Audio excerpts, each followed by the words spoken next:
Hola, ¿qué tal? Bienvenidos a este segundo capítulo del podcast Los Lingüistas. En el capítulo anterior vimos lo que es la lingüística y en los últimos minutos vimos qué son los niveles de la lingüística, fonología, morfología, sintaxis, pragmática, semántica, y hoy veremos si estos se pueden combinar y cómo se combinan estos niveles. Además, veremos cómo podemos usar nuestro trabajo de lingüística como beneficio a las comunidades o a las ciudades y aparte lo que es el campo de trabajo en general, dónde se puede trabajar, dónde eh, podemos hacer lo que sabemos de lingüística. Entonces, acomódense y nosotros somos los lingüistas. Estás escuchando Los Los lingüistas. Lingüistas. Hola, buenas tardes. Hola, hola, ¿cómo están? Como ya se habrán dado cuenta, conmigo están Armando y Fernanda. ¿Qué onda? Eh, bueno, y Hola otra vez. la primera pregunta podríamos empezar como, ¿qué es lo que hacemos cada quien? No sé, yo sé que Fer trabajas morfosintaxis, Armando trabajas morfofonología, al igual que yo. Entonces, ¿nos pueden explicar qué es esto de morfofonología? ¿Qué es? Bueno, creo que antes de hablar sobre el tema en concreto de la morfofonología, tendríamos que hablar un poquito sobre por qué surge la necesidad de combinar distintos niveles de la lingüística para estudiar fenómenos en concreto, ¿no? Yo pienso que la combinación o la interfaz entre la morfología y, por ejemplo, la fonología en este caso, se daría por la necesidad de, o tratar de explicar cosas que por la simple fonología o la morfología no podríamos poder explicar, ¿no? Por ejemplo, pongo, no sé, la flexión verbal en lenguas tonales, que estas lenguas tonales en México mayoritariamente se observan en las lenguas otomangues, ¿no? Lenguas como el zapoteco, lenguas como el mixteco, el chatino, donde el tono es una propiedad, es parte de la tonía y un cambio entre un tono y otro te estaría presentando una distinción léxica, ¿no? O sea, te estaría contrastando en el significado. Entonces, respecto a la parte en la que se concatenarían o en la que se tendrían una unión, la fonología y la morfología sería en los verbos, ¿no? Por ejemplo, para poder marcar un tipo de pronombre, para poder diferenciar la primera persona del singular, por ejemplo, con la segunda persona, o tal vez para marcar los distintos aspectos, ¿no? Como el aspecto habitual del progresivo, ay, se me olvidó el otro. Am, sí, pues, en este caso sería, ¿no? Como del progresivo, del habitual. También se podría ver en otro tipo de casos. Por ejemplo, yo he estudiado dentro de la licenciatura, hice un trabajo para la clase de morfofonología y en él estuve revisando sobre un fenómeno en concreto que ocurre en los sustantivos.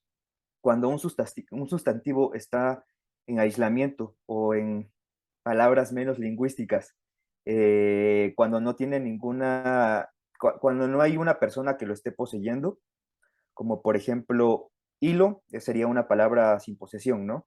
Pero decir mi hilo es que ya lo está poseyendo una persona, una primera persona del singular. Entonces, cuando un sustantivo en aislamiento eh, tiene determinados segmentos, tiene una base, ¿no? Fonológica, una cadena de sonidos, pero al recibir las marcas de posesión en el zapoteco, que esta marca de posesión se daría a través nada más de un sonido como tal, que es sh, pero bueno, en términos fonológicos es una fricativa posalveolar sorda que tiene una característica intrínseca, estaría provocando un fenómeno dentro de la palabra en aislamiento en el momento en el que se está poseyendo. Entonces, esta característica intrínseca cambiaría hacia otra. Se conocen como consonantes suaves o consonantes lenis, la que tendría la palabra hilo, sería du, y cuando se está poseyendo cambiaría sus propiedades a una, se estaría fortificando, así se llama el proceso de fortificación. Entonces, cuando quiero decir mi hilo en zapoteco sería shtua. Bueno, también ahí hay que ver que al final de la palabra se estaría concatenando el sufijo de primera persona de singular. Entonces, este tipo de fenómenos no se podría explicar únicamente con la fonología, porque la fonología se estaría acotando como tal a los fenómenos que estarían ocurriendo dentro de la parte, pues sí, segmental y autosegmental, pero sin integrar la parte morfológica, ¿no? Creo que eso sería un ejemplo. Sí, igual nada más como para que quede un poco más explicado esto de Fortis Lenes, por lo que entendí, las Lenis serían como BDG y las Fortis como PTK, lo que llamaba Polo Baliñas, las bodegas y las petacas. Ándale, así. Sí, sería eso. Es más, bueno, yo no tuve la oportunidad de tomar clases con Polo, pero se me hace una buena explicación. Pues creo que qué complicado es eso de la fonología, compañeros. Os suena muy complicado. Bueno, yo lo que hago es morfosintaxis enfocada a la tipología. No tengo por el momento como un trabajo como tal ya formado, pero de eso va mi proyecto de tesis.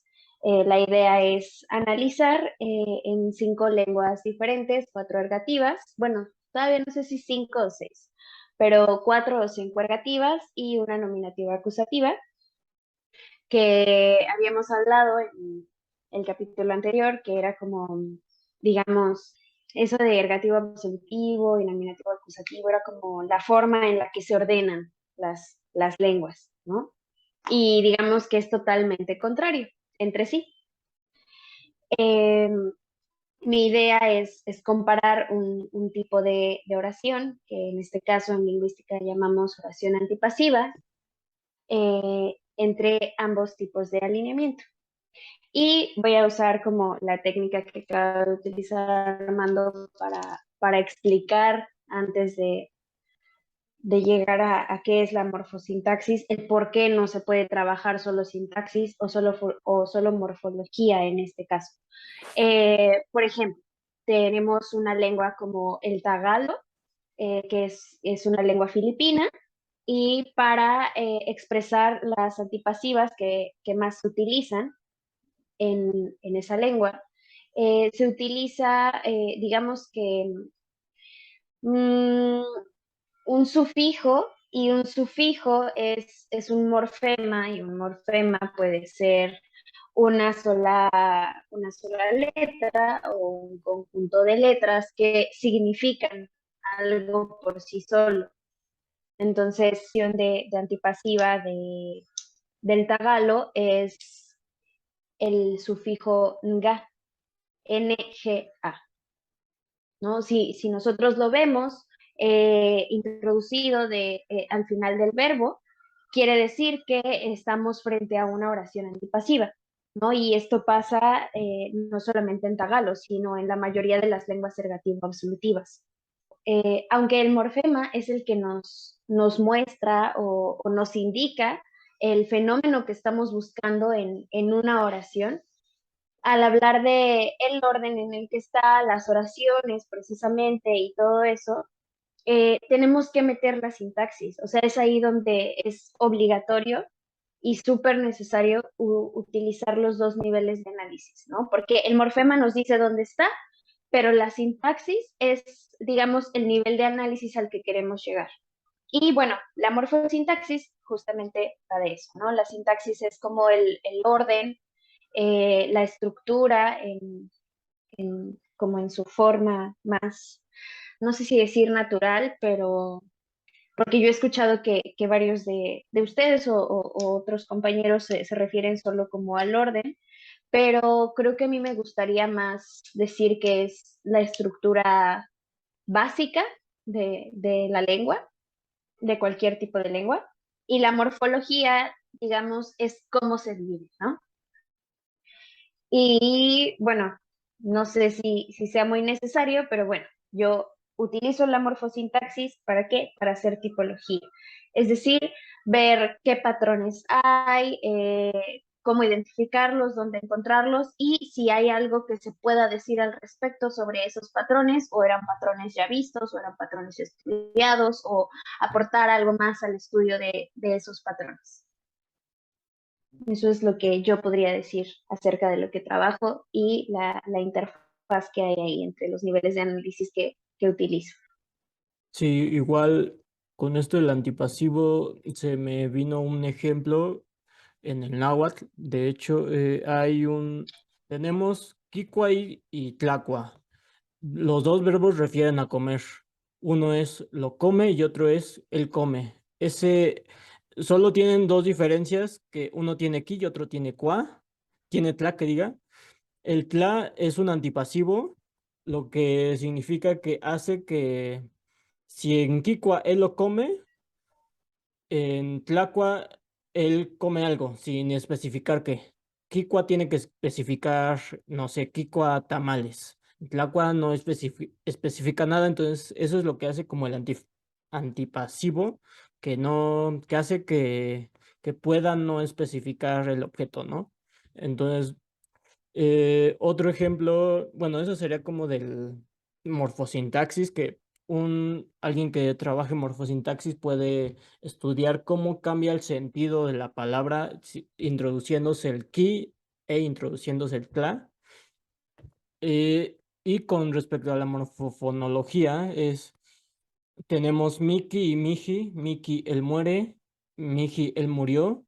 La mayoría de los verbos pierden la última vocal, quedaría como mic, y se le introduce el sufijo de pasado, ki, quedaría como mic, ki, pero hay un proceso de sonidos, se queda como miji. Entonces, el morfema hace que el sonido cambie y eso es lo que estudia la morfofonología. Igual, el morfema de tla y ki hace que el sentido cambie como en la palabra y eso ya estudiaría la morfosintaxis. Pero, pues también habría otros niveles u otras combinaciones que yo no sabría explicar. No sé si ustedes sabrían explicar o se les ocurre alguna otra interfaz que venga aquí en la lingüística. Mm, Mm. Pues yo pensaría como en estas interfaces de la lingüística, pero que tienen más una práctica social, como lo que estábamos viendo entre la lingüística computacional, ¿no? Que es una interfaz que se haría entre, pues sí, como la lingüística y personas que se dedican a la computación, que por lo regular de esta disciplina, o bueno, yo lo poco que yo sé, porque tampoco soy un gran conocedor y no he estado tan orientado ahí es a la creación de corpus y sobre todo para la traducción de diccionarios, ¿no? Que se pueden utilizar en la red. Creo que es como una manera de sistematizarlo, ¿no? Y hecho, se han hecho válidos los recursos de los lingüistas precisamente para este tipo de actividades. Otra podría ser, no sé, la lingüística aplicada, ¿no? Que a mí se me viene a la mente estos programas en los que hay personas que estudiaron lingüística o tal vez lo estudiaron en la maestría y tienen formación de pedagogos, de psicólogos y lo utilizan precisamente para el establecimiento de, no sé, de técnicas de aprendizaje, de pedagogía, de alfabetización, la creación de nuevos sistemas de escritura para las lenguas que no cuentan con uno de ellos. Entonces, yo creo que sería también sería importante mencionarlos, ¿no?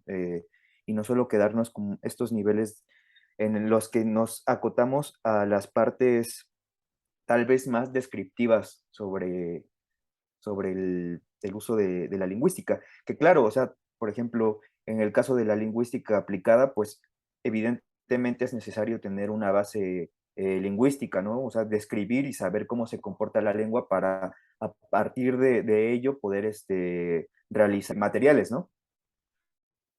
Sí, bueno, eso ya sería como las interdisciplinas sobre la psicología con la lingüística, psicolingüística y estudia los trastornos del lenguaje. La lingüística computacional o ingeniería lingüística que estudia o se encarga, como habías dicho, hacer los corpus o dar herramientas a los lingüistas para que nosotros podamos usarlos en nuestro labor lingüístico.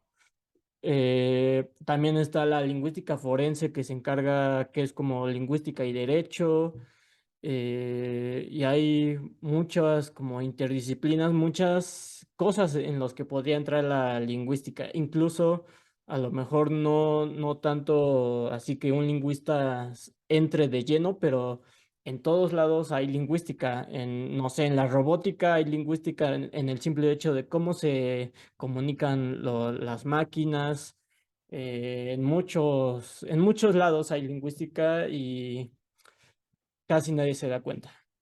Sí, sí, exactamente, como bien decías hace un momento sobre esta interfaz entre, bueno, la lingüística forense, creo que ahí sería bueno mencionar que se hace uso de elementos de la fonética acústica, ¿no? Precisamente para poder crear corpus grandes de reconocimiento de voz. Entonces yo creo que ahí sería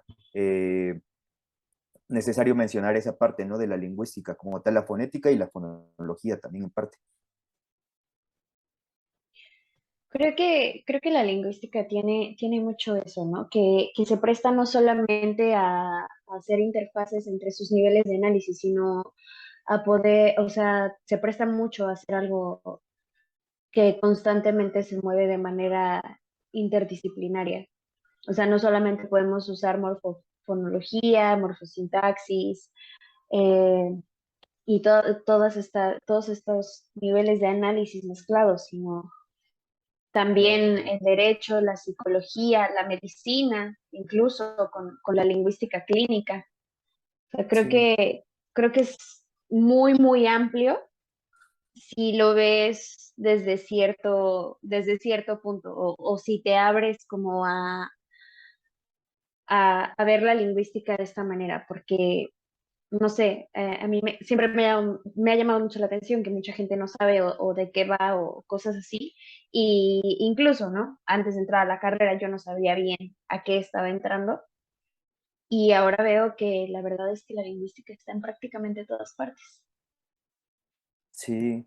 Y bueno, creo que también se nos olvidó mencionar a la etnografía de la comunicación, a la pragmática y a la sociolingüística, ¿no? Porque también son otras maneras de hacer lingüística que tal vez han surgido o han tenido sus antecedentes en una lingüística, por así decirlo, tradicional, pero sus intereses y sus objetivos son distintos, ¿no? Y también el marco dentro del cual se va a plantear.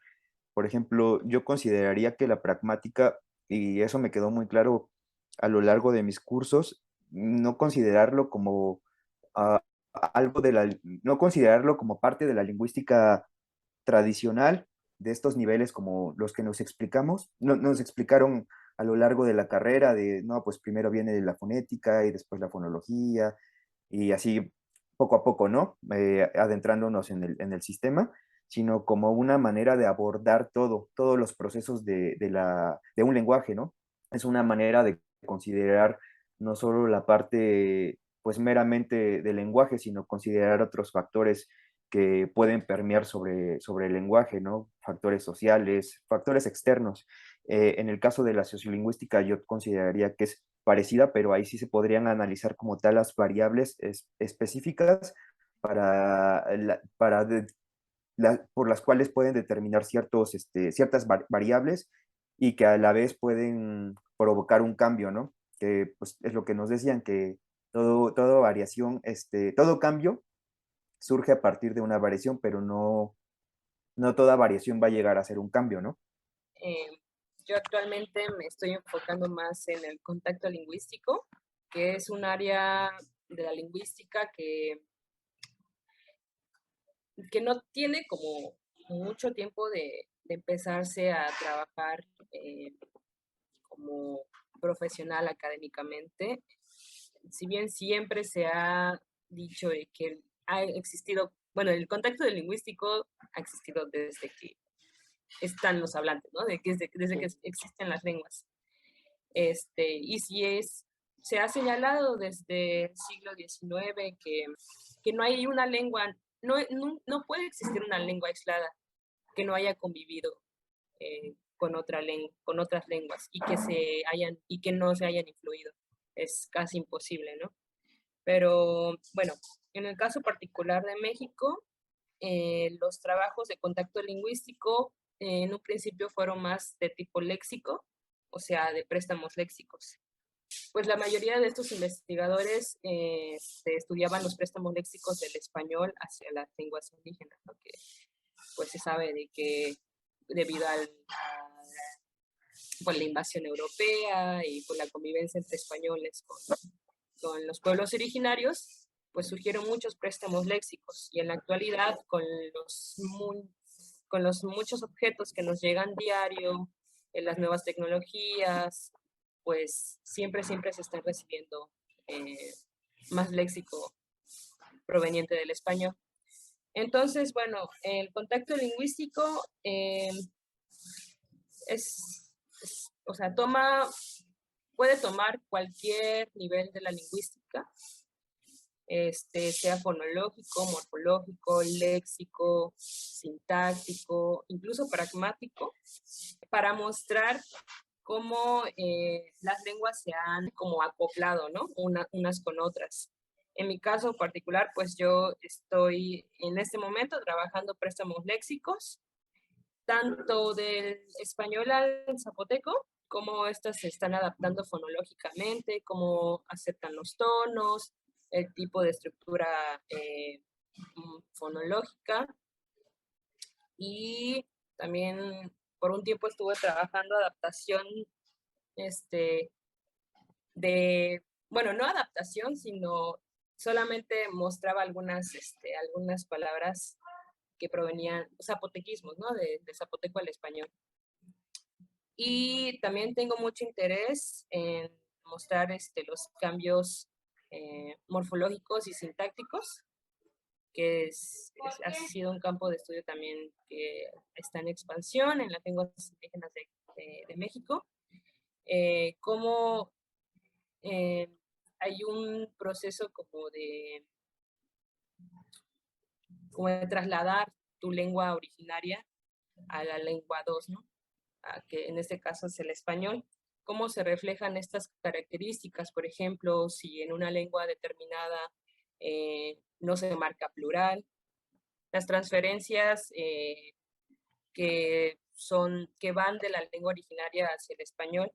También se estudia mucho el caso de los clíticos y de las preposiciones, ausencia de ellos, etc.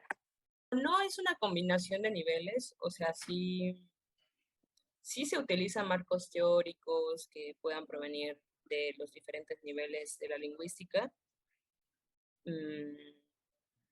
No sé, o sea, quizás sí se pueda trabajar, sí, se puede.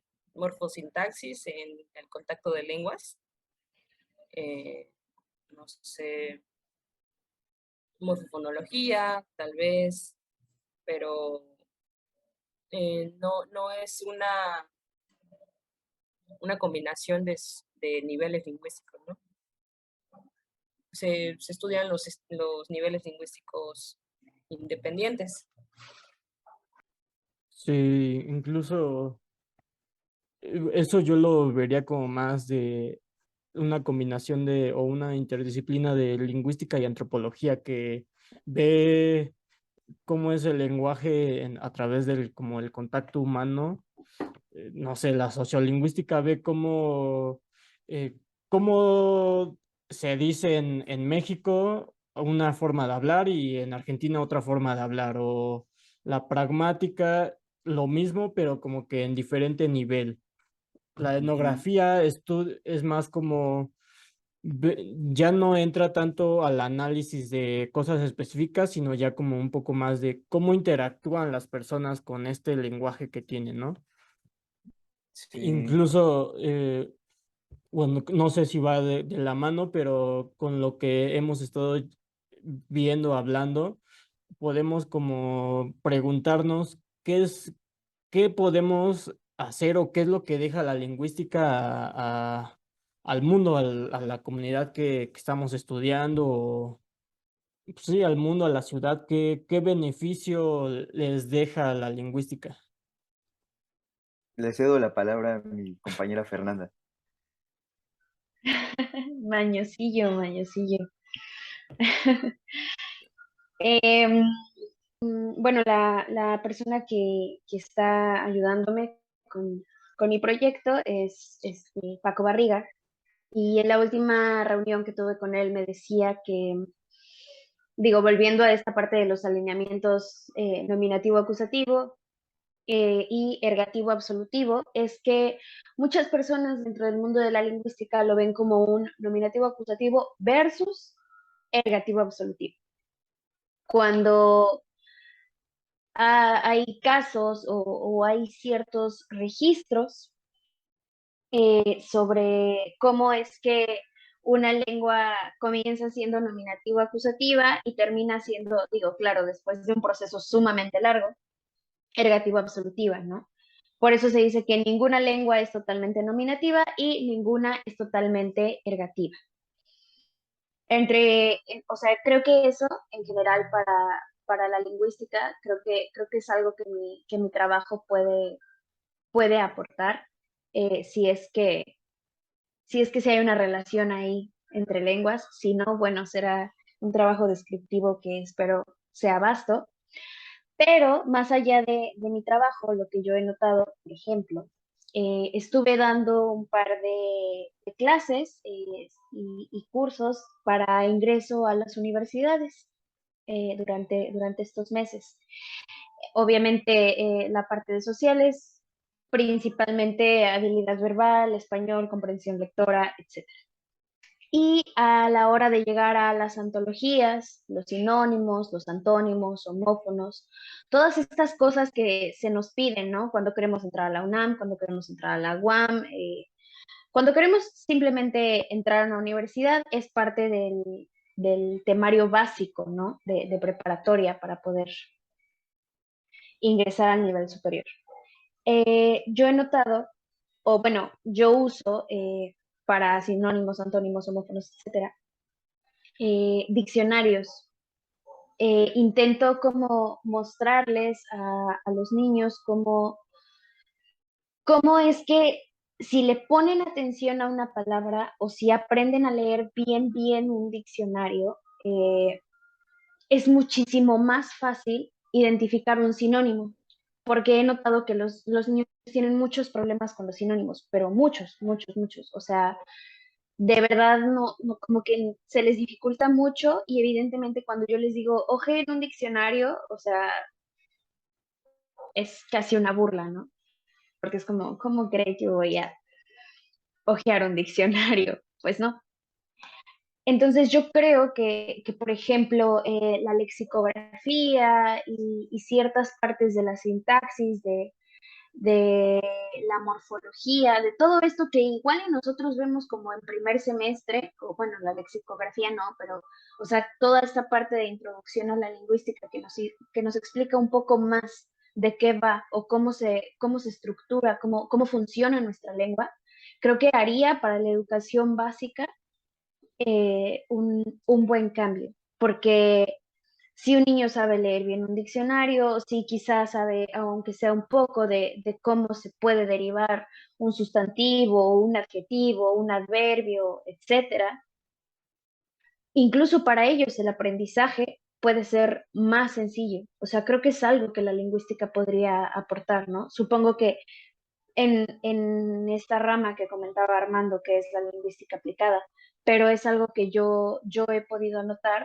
que no se tiene, al menos, no sé, en la Ciudad de México, que son a los niños a los que yo les doy clase, y sí sería importante, o sea, sería muchísimo más fácil, quizá podríamos llegar a un nivel un poquito más avanzado del entendimiento del español para entrar al nivel superior o simplemente para conocer nuestra lengua, saber cómo está compuesta, en vez de volvernos locos a los 17, 18 años, porque no sabemos cómo identificar sinónimos si no es ampliando el léxico.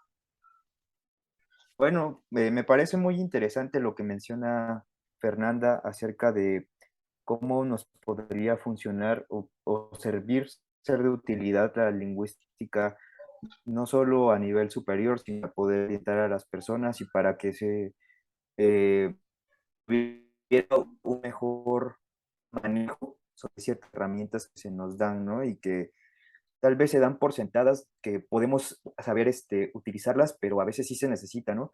Como este tipo de, pues sí, en la clase de lexicografía que aprendimos los distintos tipos de diccionarios que se confeccionan, ¿no?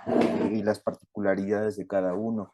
También ahí, por ejemplo, creo que no sé, yo he visto en algunos diccionarios que se introducen como esta parte de cómo se dice cierta palabra, si se está enfrente a si se está frente a una lengua que no es la nativa, ¿no? Por ejemplo, diccionarios bilingües que agregan como la pronunciación de la palabra para poder acercarte y saber cómo la debemos pronunciar. Creo que ahí también se podría ver esa parte de la lingüística y el manejo de los símbolos que nosotros utilizamos, ¿no? Que es a veces curioso, ¿no? Que las personas te preguntan, ¿no? ¿Y esta manera en la que tú escribes, qué significa, ¿no? Y ahí es cuando viene la explicación de, o sea, de que todo tiene una sistematicidad, ¿no? De esto es por tal razón y esta consonante lo utilizamos para tales sonidos. Este símbolo lo utilizamos para tales sonidos o ciertos consonantes vocales. Bueno, retomando la parte de mi experiencia, yo estudio la fonología de una lengua zapoteca y bueno, tengo la intención primero de describir cómo se comporta la lengua, o sea, la fonología sería describir cuáles son las consonantes, el sistema de las consonantes, el sistema de las vocales, también si dentro de las vocales existen distintos tipos de manifestaciones o como tal lo llamamos modos de fonación. Por ejemplo, en el caso del español solo contaríamos con vocales modales, pero en otras lenguas, por ejemplo, como el zapoteco o el mazateco, hay modificaciones dentro, en la parte de la glotis, respecto a las vocales, que nos estarían dando cambios de significado. Entonces, ahí hablaríamos de un contraste en cuanto a la fonación, ¿no? Por ejemplo, tendríamos fonación modal y no modal. Y también eso sería por parte de las vocales y de las consonantes, pero también dentro de la fonología de una lengua, como las lenguas tonales, se tendría que describir los tonos, tendríamos que hablar sobre procesos fonológicos, la estructura de las palabras a nivel silábico, todo este tipo de cuestiones. Entonces, yo considero que es muy importante partir de ahí de la descripción fonológica para poder adentrarme a otros niveles de análisis como la morfología, la sintaxis, y a partir de ahí sí ya hacer la creación de materiales que en beneficio de las comunidades, ¿no? Bueno, que si siempre existe el interés por parte de ellos, van a ser fructíferos, ¿no? Los resultados de las investigaciones y yo siento que van a sentar pues las bases para que más personas puedan poder colaborar y trabajar sobre ellos. Y volvemos a lo mismo, es como un ciclo de lo que estábamos mencionando, de la creación de materiales, ¿no?